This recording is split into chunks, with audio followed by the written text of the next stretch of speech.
We want to introduce Sai, who will finish this year with an environmental topic in honor of the month we celebrate Earth Day. Dr. Sainath Suryanarayanan, thank you, is an assistant scientist in the Department of Population Health Science and a former NSF-funded postdoc in the Department of Community and Environmental Sociology at the University of Wisconsin's flagship campus in Madison. Initially trained as a social insect biologist, for the past few years, Sai has been publishing historically grounded scholarship on the environmental problem associated with accelerated die-offs of honeybees and other insect pollinators. He is the co-author with Daniel Kleinman of Vanishing Bees, Science, Politics, and Honeybee Health, published by Rutgers in 2016. And his talk today addresses what we know and do not know about what he calls bee symbiocultures in Mexico's Yucatán region. So the talk is entitled Indigenous Symbiocultures of Plants, People, and Bees, Interspecies Resistance to Agribiotechnology in the Yucatán Peninsula. So everyone, please welcome Sai. So thank you, Dr. Rader and Dr. Powers, for inviting me here to talk with all of you. It's a privilege to be here. And I'm going to talk today about current research that I'm doing along with a colleague, Kata Bailin, a professor of Hispanic Studies and Environmental Humanities at the University of Wisconsin-Madison. So let me dive right into the research project. This is the machine of hope. La Máquina de Yalnón. Yalnón, a community of Mennonite growers in the state of Campeche in the Yucatán Peninsula of Mexico. This machine may be a part of the solution for an ongoing environmental conflict that's happening in the region. And on the left, you see the region as a whole, the Yucatán region, with Campeche to the left, state of Campeche, the state of Yucatán up there, and to the right, the state of Quintana Roo. These three states form the Yucatán Peninsula. So broadly in this region, there's this environmental conflict happening between Mayan communities that are in this region and Mennonite growers who are also in this region. And the Mennonite growers are growing genetically engineered soy, which is accompanied with heavy fumigations of herbicides, pesticides, and is believed by the Mayan communities to be causing troubles to their bees. And a majority of the beekeepers in that region are of Mayan ethnicity. The agribioeconomy of genetically engineered soy is the latest stage in a series of industrial agricultural transformations that have been happening in this region for the past several centuries, especially since the 16th century with the initial wave of Spanish colonization, which brought intensively cultivated monocultures of sisal, agave, and sugarcane plantations, which systematically encroached upon communal lands of Maya people, culminating in a rebellion called the Caste War of Yucatán, in which Maya people took up arms to defend their lands and ways of life, which happened in the mid to late 19th century. That rebellion was crushed. But despite that, the spirit of that rebellion has sort of lived on and reawakened at different periods, in different periods of Mexico's storied history, with the latest ones being in the form of Zapatista's revolution in 1994. On the other hand, industrial agriculture has never stopped expanding at the Mayans' expense in this region, especially since the Green Revolution of the 50s, and even more so since the quote-unquote Gene Revolution since the late 1990s, which brought agribiotechnological traits into crops that are being widely grown in the Yucatan Peninsula mainly since 2001. And this happens to be in the form of genetically engineered soy, driven, interestingly, mainly by Mennonite farmers' intensive agricultural activities. So if you see here on this graph showing land cover change in Hopelchen, which is one of the districts that we looked at in Campeche, in the state of Campeche, following late 1990s, the percent forest cover has decreased and is correlated with a massive escalation in agricultural activities. And these agricultural activities, as these researchers found, were being driven by Mennonites' intensive agricultural activities and are focused on soy, growing soy, which has led not only to deforestation, as you see here, but as the Maya beekeepers allege, to increased agrochemical toxicity of soil, land, leading to negative human and environmental health effects, including effects on bees. In 2011, the Mexican government authorized a much more widespread planting of genetically engineered soy in an increasingly new liberalized context. That same year, 2011, shipments of honey that were meant for export to the European Union were rejected at the port of departure in Mexico by authorities. And those shipments were rejected for export because the honey was found to contain transgenic pollen from genetically engineered crops, which the EU was not allowing above a certain threshold. And the levels of transgenic pollen were above the levels that the EU was allowing. The honey was from Apis mellifera honeybees. And so Apis mellifera bees are not indigenous to the Americas. The honeybees that we know, these are the Apis mellifera bees. They are originally coming from Europe to the Americas, and they were brought to the Yucatan Peninsula by elite landowners in the late 19th century from Florida. Okay? So this is the honey that we are talking about that got rejected for its export to Europe. Now, over the course of the 20th century, Apis mellifera honey has become a major focus for Mayan communities. Mayan beekeepers rely on the production and export of Apis mellifera honey for incomes that go into these communities and to sustain Mayan communities. It's a major source of income. And Mayan beekeepers are responsible for Yucatan, which here is to the right here, these three states again, Campeche, Yucatan, Campeche, and Quintana Roo. Mayan beekeepers are responsible for Yucatan becoming a world leader in the export of and production of industrial grade honey. And when I say industrial grade honey, I'm not talking table honey, I'm talking honey that's used as sweetener in confectionaries and other processed foods. Since 2010, Mayan beekeepers started noticing heightened levels of Apis mellifera deaths in their colonies. And they blamed it on genetically engineered soy-induced increases in agrochemical toxicity, but also deforestation, which led to a decrease in the sources of pollen and nectar that honeybees could forage on in their surroundings. These reports by Mayan beekeepers were allegedly ignored by Mexican governmental authorities. And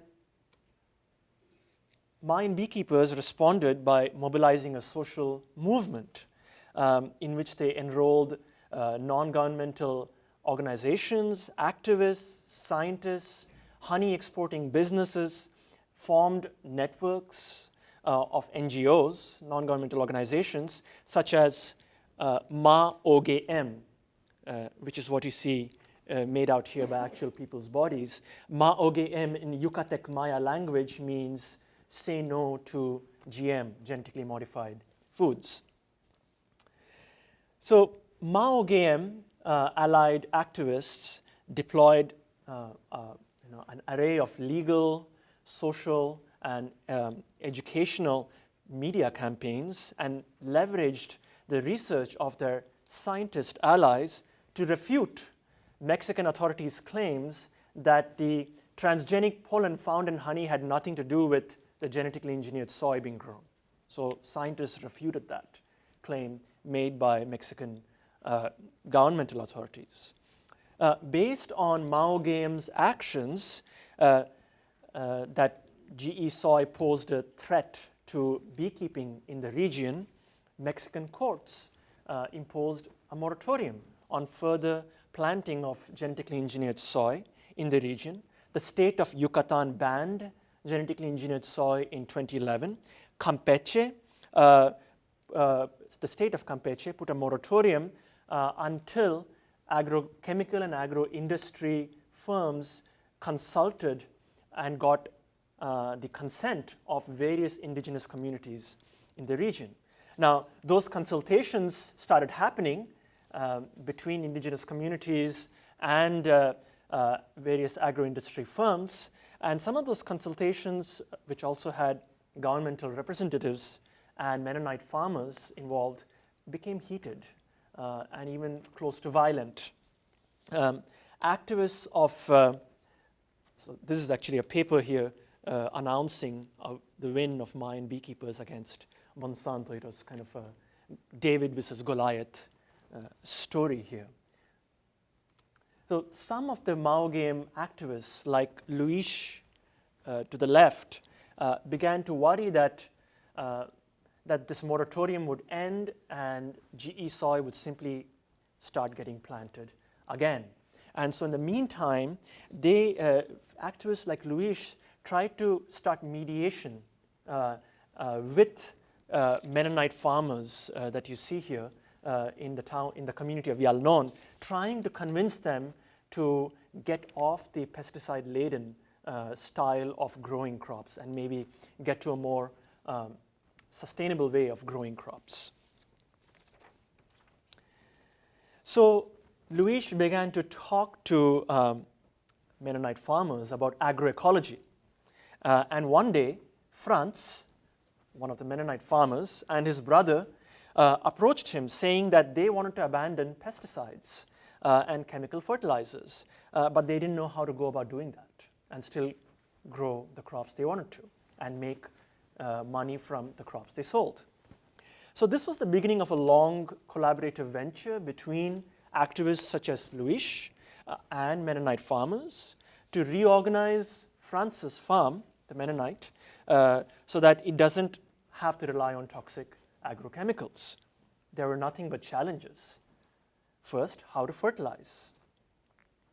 Bokashi is an agroecological fertilizer that requires intensive manual labor of mixing and is hard to produce in quantities that are for more than just a home garden, unless you have a machine like this one,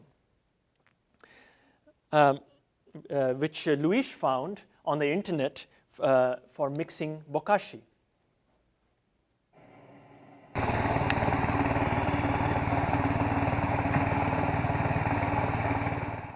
This machine costed too much money for Ma-OGM activists to afford, or for the Mennonite farmers to pitch money into that. So they decided, Luis, activists, and Mennonites, to make this machine from bits and pieces of machinery, old farm machinery that they had. So when we visited Franz's farm, this machine was almost ready. If it's successful, it would allow Franz to not only make fertilizer for his acreages, but also sells some bokashi in the local store for profit. And it may convince other farmer colleagues that France has in the Yalnon community to abandon chemical fertilizers. But this is obviously not the only challenge. France, whose farm we see off in the distance there, that's the actual acreage. Some of the structures here are France's home, whom we visited.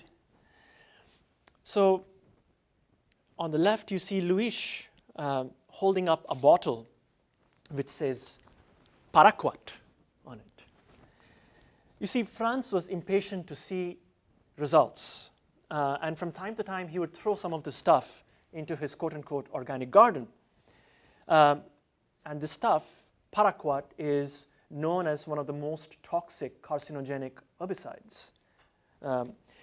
But France says that he's often visited by commercial representatives of pesticide manufacturers, pesticide companies, who offer him various products such as paraquat and assure him that these chemicals do no harm but only dry the weeds and kill the weeds.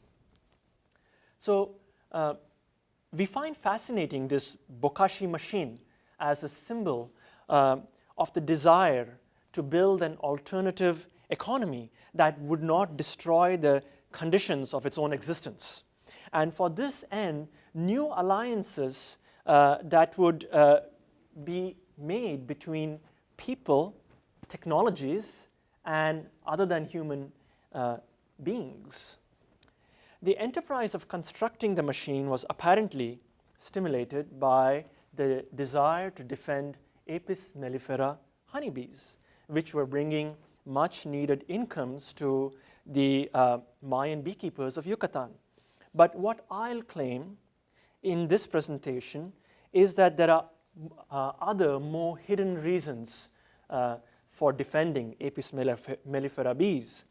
What the beekeepers, activists, and even Apis bees themselves are enrolled to defend are an even more important set of alliances, interspecies alliances at play, namely those involving maize-based milpa system of cultivation that Mayan communities are involved in, and also alliances with stingless bees called Melipona bees that Yucatec Mayas have been keeping for thousands of years, and which altogether, this set of alliances that we call a Milpa Melipona Maya symbioculture.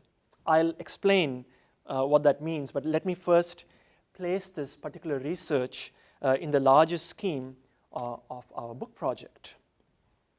So it's a transdisciplinary project involving a framework of inquiry that considers cultures, human cultures, as interspecies, meaning as constituted by relationships with plants, animals, microbes, and more than human beings, which we call interspecies alliances. By focusing on interspecies alliances, we believe that we are telling a different story from what's already being told about rising resistance to agribiotechnologies in the Hispanic world and beyond.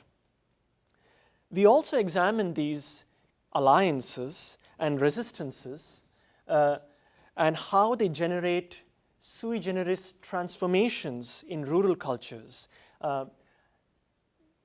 stimulating rural cultures and peoples to remember and to renew histories of forgotten strategies and relationships with various more than human creatures.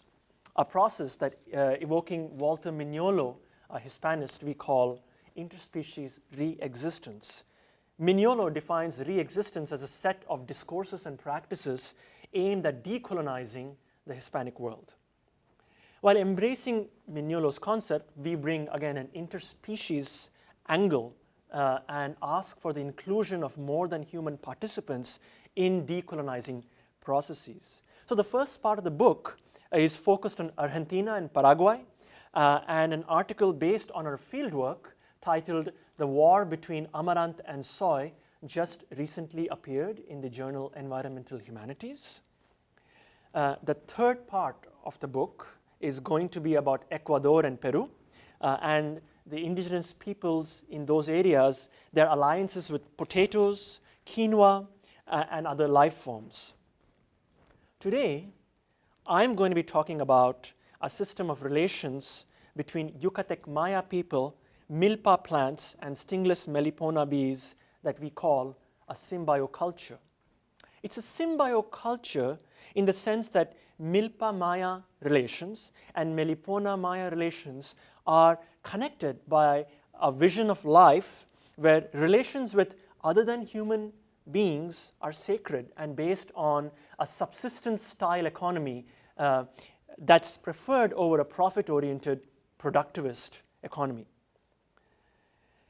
Now, I want to be careful here to say that the genetically engineered soy and the alliances that are also there with Mennonite farmers, with agrobiotechnology corporations, that's also a set of interspecies alliances.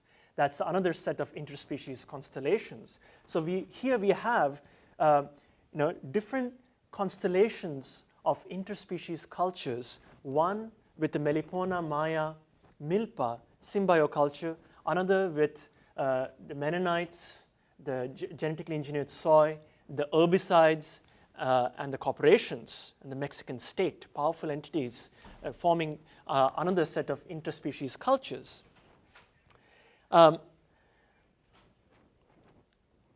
Their manifestations, the way they manifest, are radically dissimilar. A genetically engineered soy plant, it looks like a plant, but it's in part a technology. In fact, until a few years ago, a cutting-edge biotechnology that, according to Paraguayan peasants, has transformed soy into quote-unquote evil beings. Because together with the soy came not only the chemicals, but also bulldozers that in a few hours would flatten trees that had taken hundreds of years to grow. On the side of the Milpa Melipona Maya symbioculture, there are also technologies whose certain aspects remain partially concealed. Wooden boxes with innovative shapes enabling supposedly more efficient production of Melipona honey. I'll show you one of those boxes later in the presentation.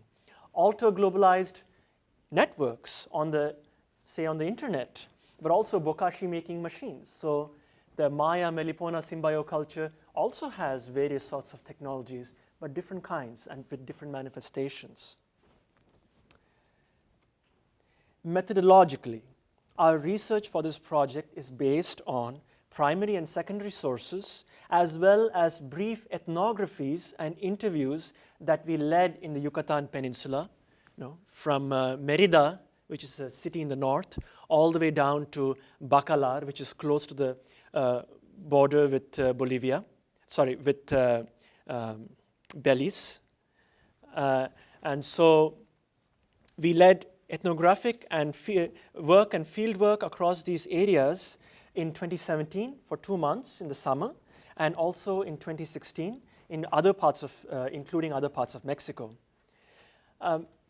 Conceptually, we are complementing political economy approaches and social scientific approaches that have been looking at Mexican rural cultures and their struggles for existence by, again, bringing an interspecies angle to those studies. Our interspecies framework actually builds on a corpus of emerging literatures in the environmental humanities, science and technology studies, as well as indigenous epistemologies. A central insight of STS, science and technology studies, as you may know, in particular of feminist and cultural studies of science, is that nature and culture, biological and social, human and non-human, are not binary opposites, but are co-constituted, are co-produced as nature cultures. through thousands of ongoing interactions and interactions. So in other words, neither is culture or society exclusively the realm of humans, nor is quote-unquote nature exclusively the realm of non-humans. Not only are these entities inextricably intertwined, but they also don't exist outside of those mutual relations.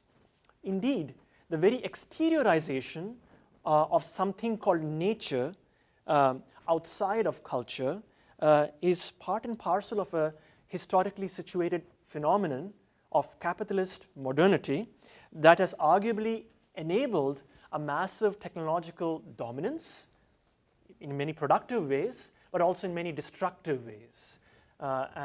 In the epoch that has now been called Anthropocene, Capitalocene, Plantationocene, to again focus on the various aspects of the current era in which now we are facing climate change.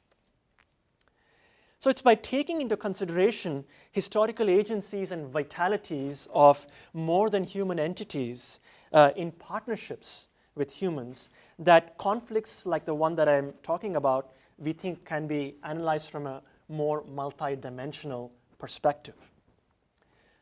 I also want to say a little bit about the focus on resistance. The trope of resistance enables us to bring this literature on environmental humanities in dialogue with the literature on political economy and social science. The environmental humanities literature, at the risk of oversimplifying, tends to focus a lot on interpersonal relationships between, it can be between different peoples, but also between people and non-humans. The social sciences and political economy literatures tend to focus on structures of power and violence and justice. And by using the trope of resistance, we are trying to bring these literatures also into dialogue with each other. So after the visit to the Mennonite community in Yalnon, Campeche, which is close to Hopelchen, right there in the map, Luis's pickup truck took a side road to get us to a meeting in Hopelchen of an association of Mayan beekeepers.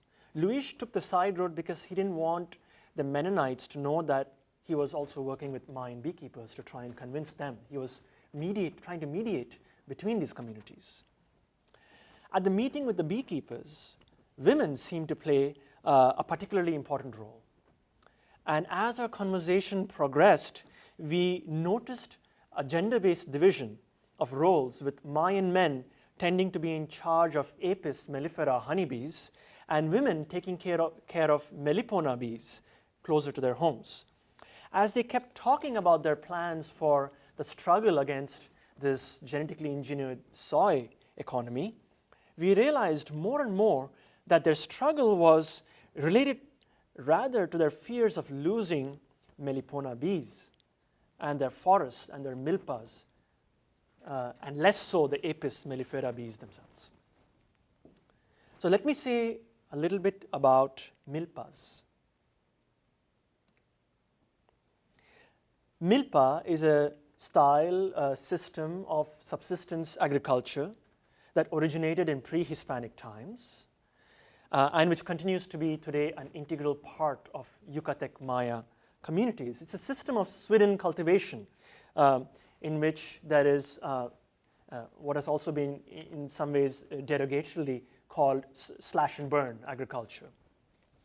And it involves a continuous rotation with fallow, with forest fallow.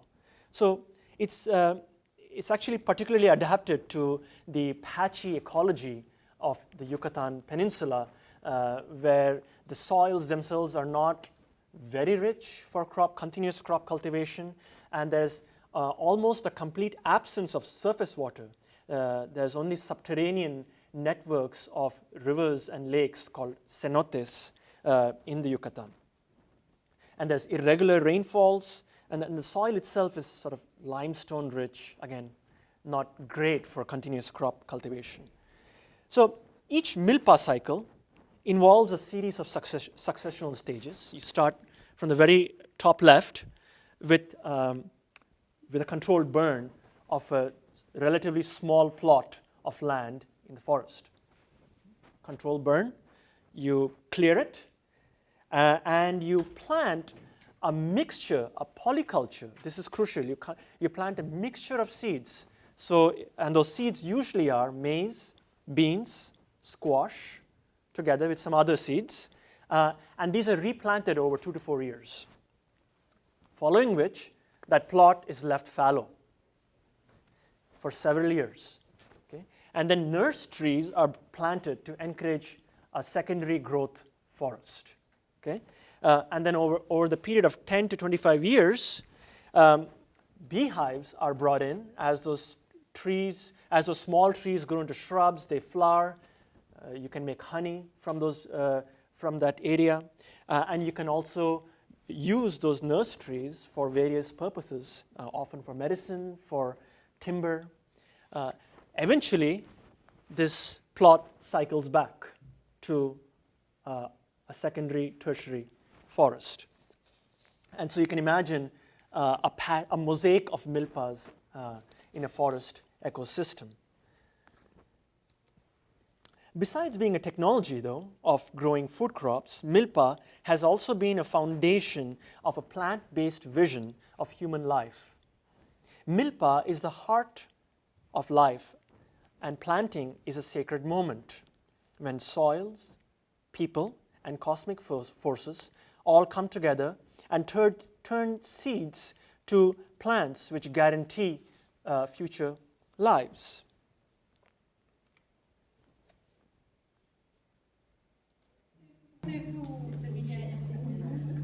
This video is from a seed exchange seminar that was happening in Oaxaca, Mexico in 2016, in which we were also involved, where we discovered yet another dimension of seeds.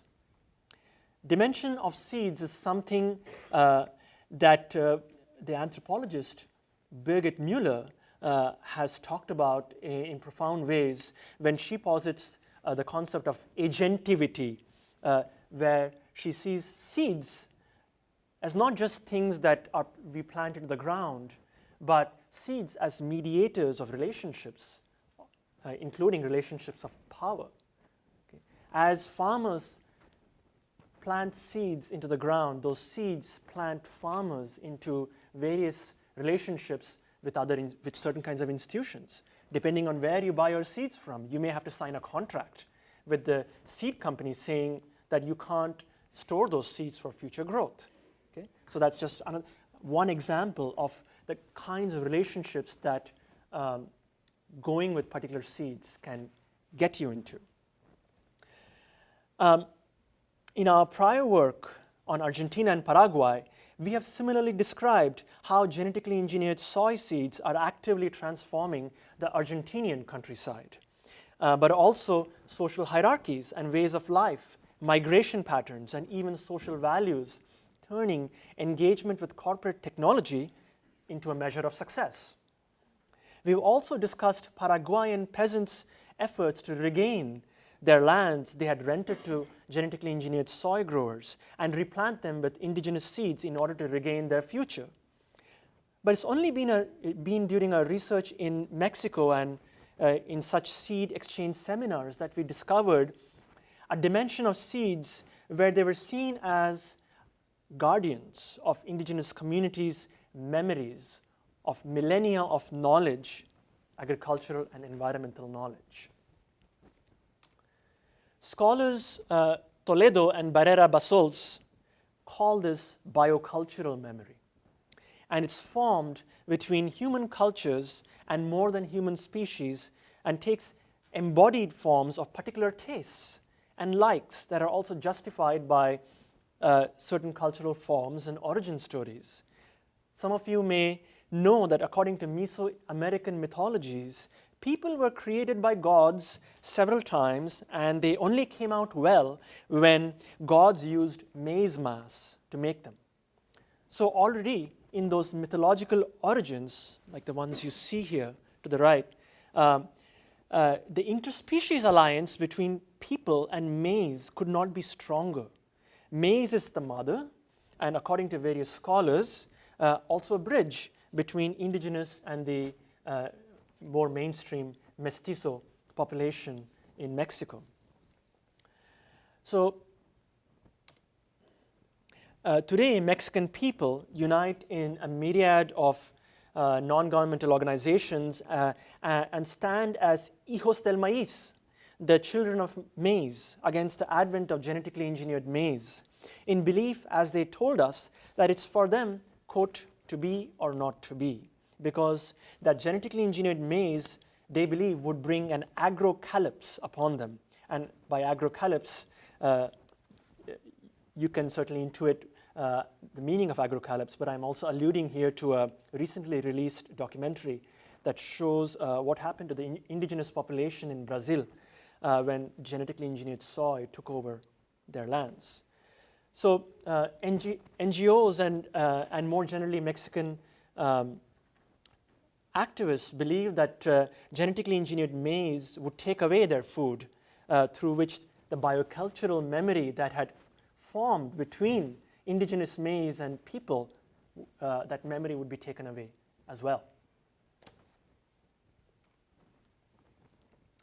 This interspecies alliance between Yucatec Maya people and maize-based milpa could not flourish without insect pollinators like stingless Melipona bees that continue to live precariously in Yucatan's forests. Yucatec Maya people have developed a historical allegiance with stingless bee populations.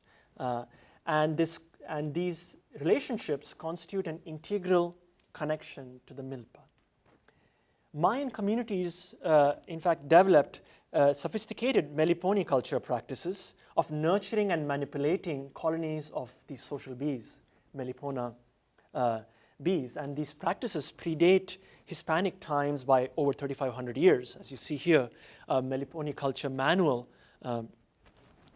with the actual bee here. This is actually a queen, and these manuals are talking about queen breeding practices. So pretty sophisticated practices of meliponiculture manipulation, but also they revered these bees.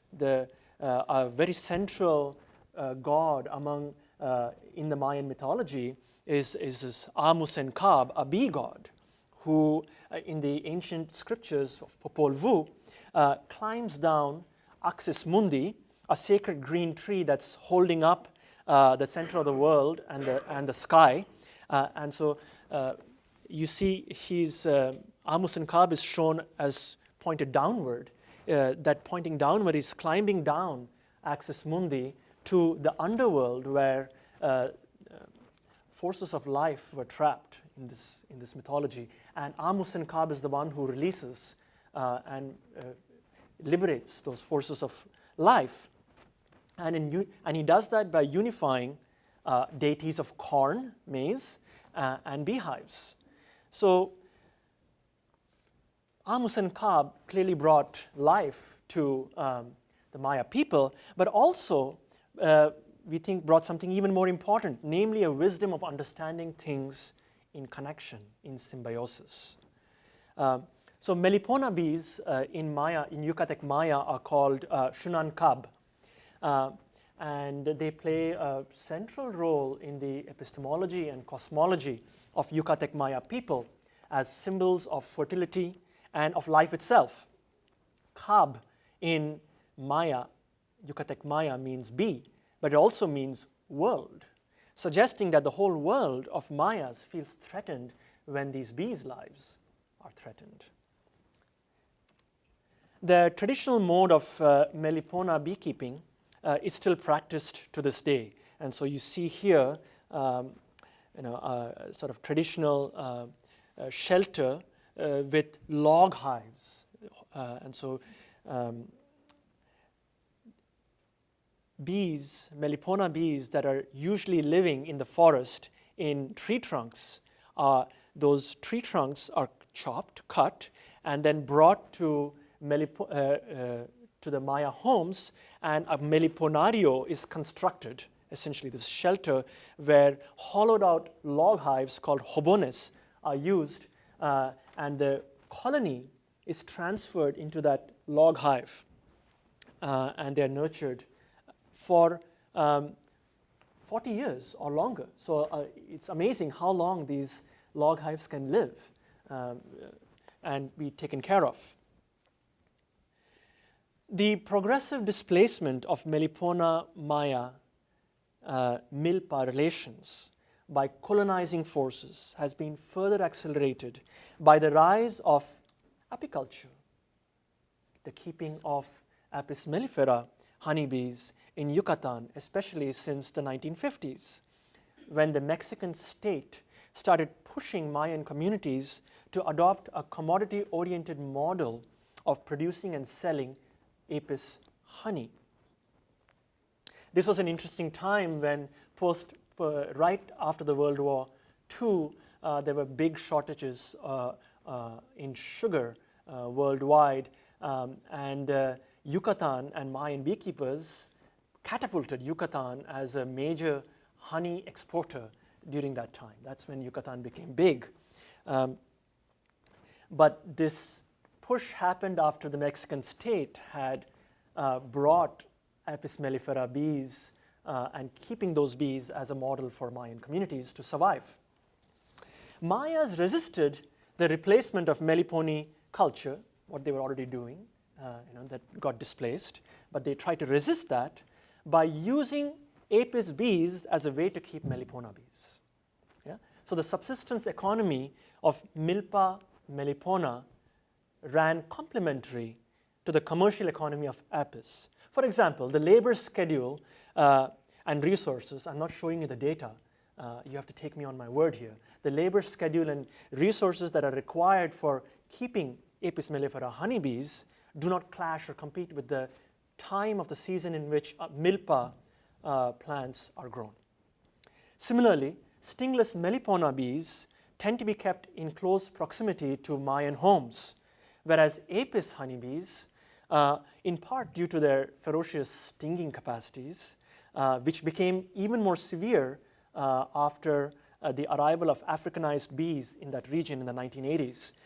These bees are no longer kept close to people's homes because they are a danger to people and livestock. So their Apis honeybees are kept further away from communities. But this microgeographical separation also allowed for Melipona bees to be tended, while the same family was taking care of Apis bees just further away. Okay? And it also fueled this kind of gender-based division of labor where the Maya males are off taking care of Apis bees, whereas the females are at home tending to Melipona bees. So this complementary dynamic between Apis and Mellifera existed for a while until it all started to go down, collapse with the genetically engineered soy pollen that got found in the Apis honey. Yeah? And there's no longer this export happening, and increased honeybee deaths, Apis bee deaths started happening. So the very globalized market forces that had brought apiculture to Yucatan also brought networks of bee pathogens, parasites, agrochemicals, deforestation, chemical contamination, which began to destroy apiculture, okay, and started to threaten the subsistence economy upon which the Milpa-Melipona symbioculture was based.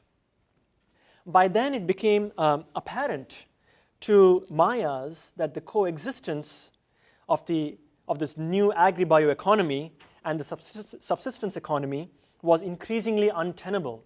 This new soy-based agribioeconomy was taking over that region and is taking over more and more of that region. And so the struggle of Mayas has intensified, and we are in a new chapter of that struggle. In this struggle, some of the past colonizers, European humans and Apis bees, have become allies in efforts to revive Melipone culture. For example, a French-based non-governmental organization called Fundación Melipona Maya in Tulum had initially started as a conservation group focused on saving the precarious biodiversity of Melipona populations. So they came in focused on conserving Melipona bees, and they realized that, wait a minute, actually Meliponas and Mayas are connected, and now they're actually working solely with Maya communities around Tulum. And they're trying to come up with new practices of keeping Melipona bees that would allow for the Maya communities to market Melipona honey and export that. Okay? But this is an interesting case where we can invert Bruno Latour, who's a well-known STS scholar. We can invert Bruno Latour's model of democracy in which scientists are the spokespersons for mute non-humans. And in this case, we see that the Melipona bees became spokespersons for struggling Maya people by enrolling Europeans as the allies of Mayan communities. Well-intentioned efforts such as Stefan Palmieri's, who's the president of this foundation, to revive Meliponiculture as a way to improve the coupled plight of Melipona bees and Maya communities can, however, slide into civilizing performances of science and capital to improve the quote-unquote efficiency of Melipona honey production. For example, the foundation propagates Melipona colonies in boxes, cajas, as you see the one to the right, as opposed to hubon, that's the traditional log hive. Because, the Melipona Foundation is championing the one to the right because that box design allows for easier splitting of colonies, greater control and intervention on the part of the beekeeper, and also allows you to ramp up, scale up honey production for marketing and selling honey. So here we see that an overt focus on increasing the efficiency of the economy of honey production for the purposes of export threatens to transform an interspecies alliance that's been historically grounded in the incalculable realms of subsistence and sacred into a commodity-oriented framework based on calculation, profit, production. On the other hand, making meliponiculture marketable is seen as the way to salvage it. So we see multiple forces at play here. The Melipona Maya Milpa symbioculture, in the face of exploitative models of agriculture, is enrolling mestizos, as the one to the right, coming from Mexico City, and Europeans to work with the Mayan beekeeper, as the one centrally located in this picture. And these communities want to rescue dying indigenous cultures of nature for the sake of saving themselves from imminent climate collapse. As Stefan Palmieri, who's the one to the left, says, I need the indigenous people to relearn our relation to nature.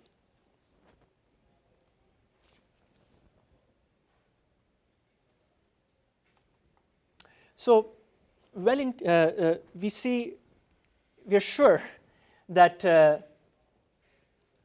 economy, land tenure, politics, all of these constitute principal factors of transformation in Hispanic agricultures and other agricultures. But we believe that the stories told from these perspectives can be enriched if we appreciate Birgit Müller's call for agentivity of other than humans, such as in our case, the Melipona bees that you see here in this video.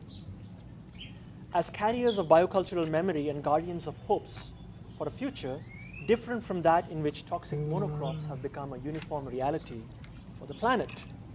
Our research to date suggests that interspecies alliances, bonds, mutual dependencies between human populations, forests, crop plants and animals have had está cubierto decisive con, influence on the cántaros de miel acceptance aquí. of and resistance la to entrada, the advent está of cubierto. genetically El engineered panal de cría monocrop está hasta el fondo. plantations in diverse locations of the world. The fact that in Argentina, but also in Uruguay and Paraguay and Brazil, genetically engineered soy and maize managed to spread very rapidly over the course of 20 years, from 1996 to 2016, roughly half of the cultivable land in these countries got taken up by these agribiotechnologies. But they received very strong pushbacks in Ecuador, Mexico, Peru, and we believe that these differences are related to their different interspecies cultures in these regions. And it may be connected to the roles of their indigenous populations, although the case of Bolivia needs to be looked at also. In particular, interspecies alliance with maize in Central and Southern America, Mexico, between bees and mayas in Yucatán, and between potatoes, quinoa, and Andean growers in Peru and Ecuador have contributed to what we think are particular political formations that developed resistance to agribiotechnologies.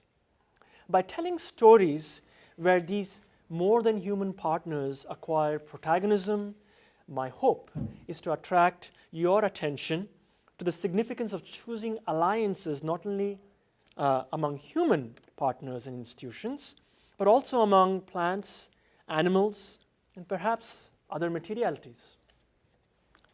Thank you.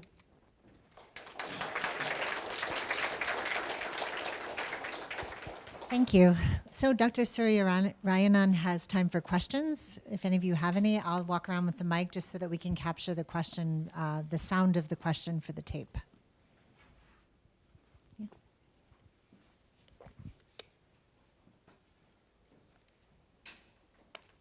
Oh, you just-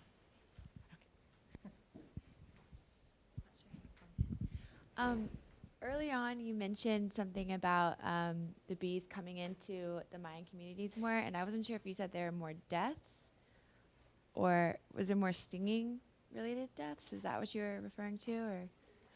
So when I first talked about the Apis mellifera honeybee deaths, that was not so much about the stinging, but it's about these bees dying from, allegedly, agrochemical contamination, but also deforestation, where then they have less resources to feed on.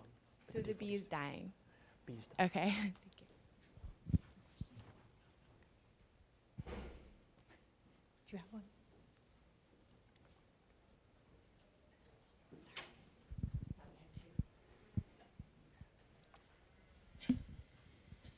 You mentioned near the end the Andean context, and I'm wondering, have you, in your own work, then drawn some parallels with Quechuan and Incan cultures? Maybe not necessarily be related, but kind of, some context in which there is.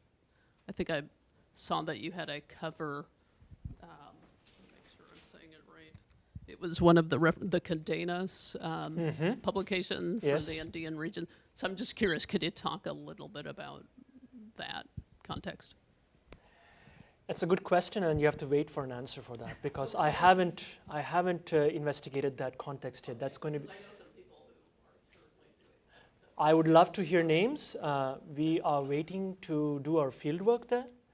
We have certain ideas and hypotheses related to what you're saying about the importance of Quechua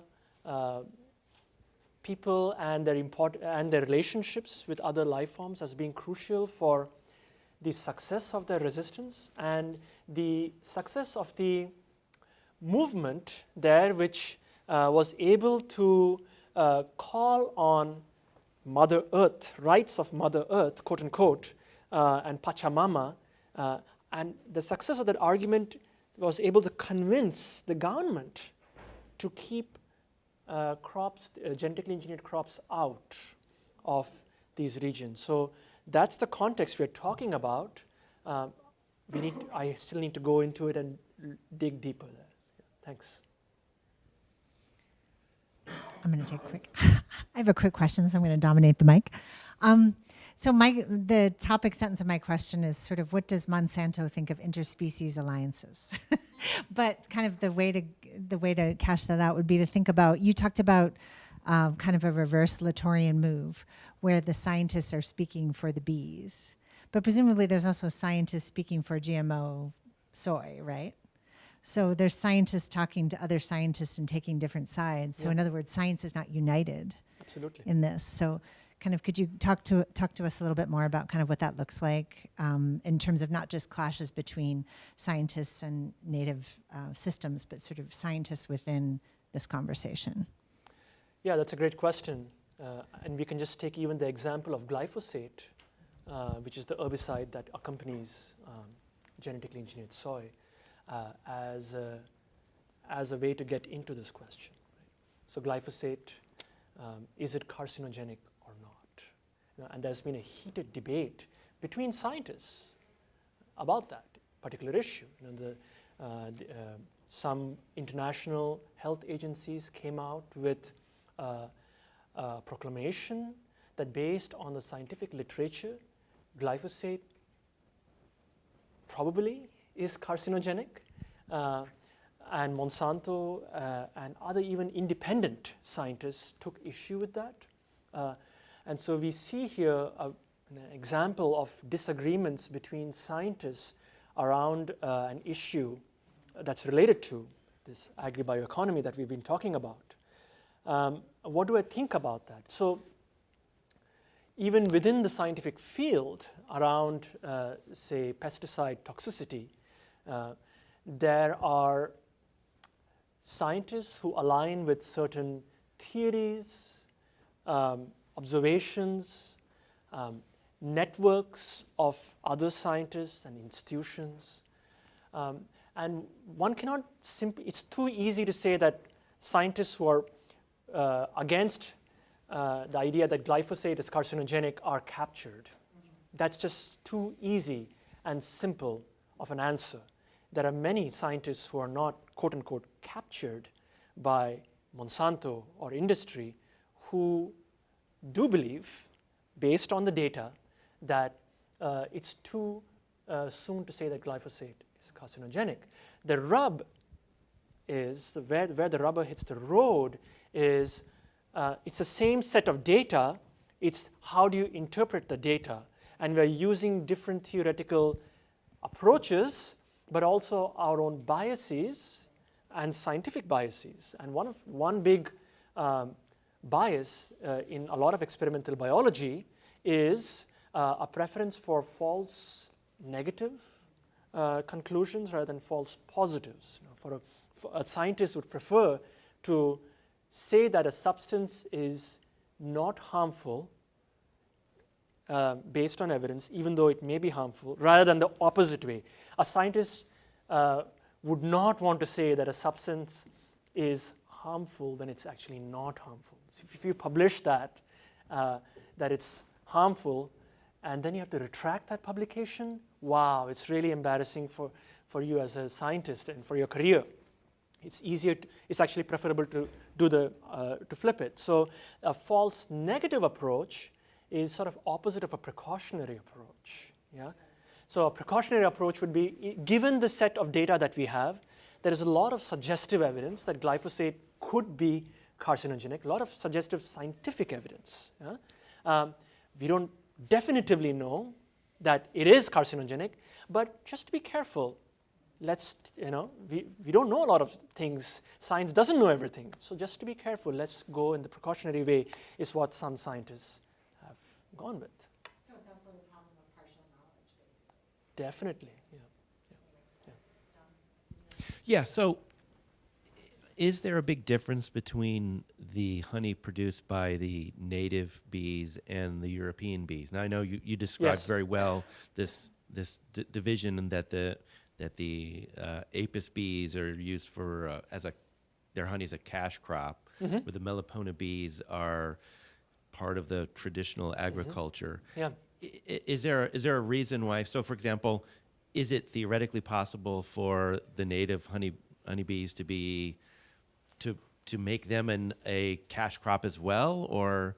Yeah, so that's what the Melipona Foundation would hope to do, is to turn the Melipona bees into sort of boutique industry, a boutique industry of sort of medicinal honey, but that would allow the Mayan communities to get some very needed, much needed income.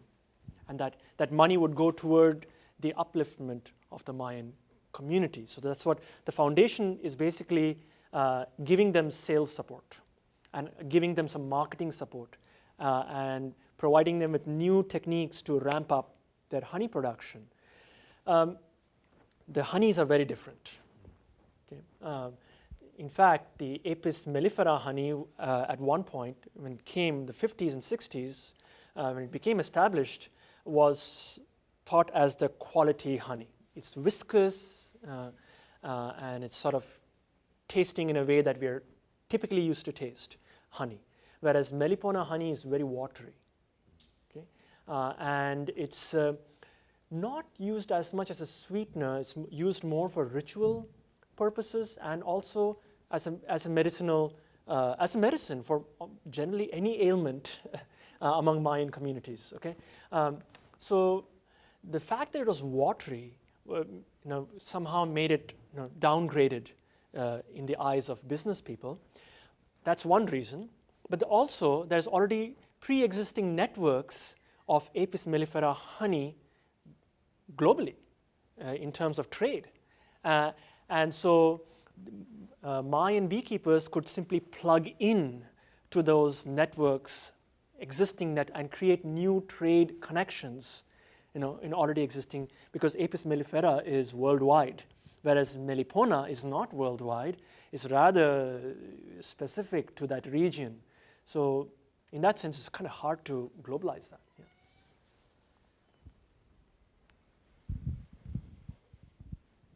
Thank you for this fascinating talk. I spent the first part of it thinking, about your conception of this interspecies alliance. And for me, I had to kind of conceptualize why that would be needed as opposed to thinking about an ecological kind of model. But I'm sort of understanding it as this arena in which activism can take place, right, from non-human and human directions. So I'm interested in then thinking about how this applies to the Mennonite communities. You showed us how religion of the Maya people plays into this conception of the bee, and of course Mennonites are religious as well, right? I mean, so I'm sort of interested in their interspecies alliance. Mm-hmm. How are they pollinating soy? And I'm wondering if there's an avenue in which interspecies alliance could take place between Maya and between what the Maya already have going on and the Mennonites. Is there kind of an in? So who's doing what mm-hmm. creatures are doing the pollinating for Mennonites? Is there an avenue in via religion, via pollination? How can these two circles intersect, I guess is what I'm asking. Yeah, a great question, and that's exactly what Luis, the activist that I mentioned, was trying to also discover, is an in between the Mennonites and the Mayas to kind of try to mediate some sort of common dialogue, common vision, create an alliance between these cultures that were not seeing eye to eye. Yeah, the Mennonite question is a really interesting one, and I didn't broach on that because of the time issue here, but we expand on that in a paper that we are preparing right now. So Mennonites came to the Yucatán around increasingly following the 1980s, which is when the state of Campeche started offering incentives for the tax incentives and other incentives for them to come and grow crops in Campeche. The Mennonites didn't really start coming to Campeche and Yucatan until the 1990s, and they were coming from northern Mexico, okay? And in 1990s, Mennonites came in droves from northern Mexico into Yucatan because they were fearing that they were getting targeted by drug cartels in northern Mexico. And so they had come to northern Mexico in the mid 20th century from Canada. Okay?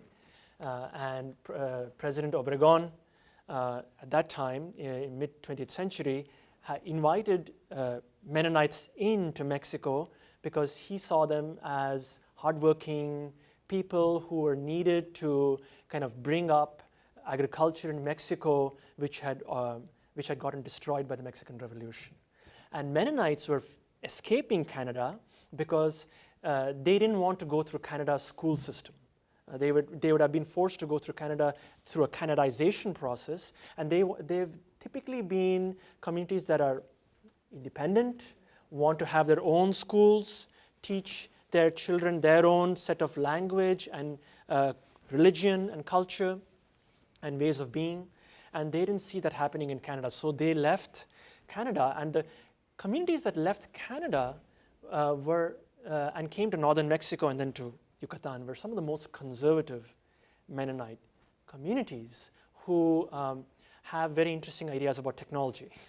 Okay, and so, for example, they drive, the Mennonites that we met drive only horse-drawn carriages and not automobiles, because it was not so much about religion as much as, at least to us, they said, well, it's about we don't want to have this danger of passers-by getting hit by a fast-moving vehicle, so we're using this horse-drawn carriage. Exactly. This is what we were like. This is like a disconnect here. You're using sophisticated agribiotechnologies, yet you have these ideas about not only horse-drawn carriages, but also iPhones or computers. They don't use them unless it's for business-related reasons, unless it's for their work.